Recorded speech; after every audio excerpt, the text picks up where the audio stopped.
সম্পদ। এই মেট্রোকে সুরক্ষা করার দায়িত্ব আমার, আপনার সকলের।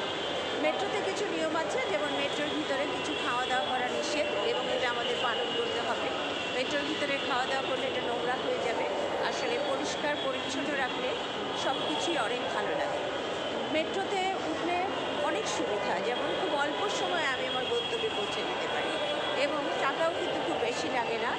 কারণ বাজার থেকে আগারগাঁ যেতে অনলি 17 থেকে 18 টাকা লাগে এবং খুব অল্প সময়ে এবং ভিতরে এসি সেহেতু খুবই আরামদায়ক। বাসে যেখানে আমরা গরমের মধ্যে সিদ্ধ হয়ে যাই, সেখানে এটা অনেক আরামদায়ক। কাজে আপনারা ইচ্ছে করলেই মেট্রো ভ্রমণ করতে পারেন। মেট্রোতে সময় সাশ্রয়ী এবং টাকাও কম লাগে এবং খুবই আরামদায়ক। আমার তো ভালোই লাগে এবং মাঝে মাঝে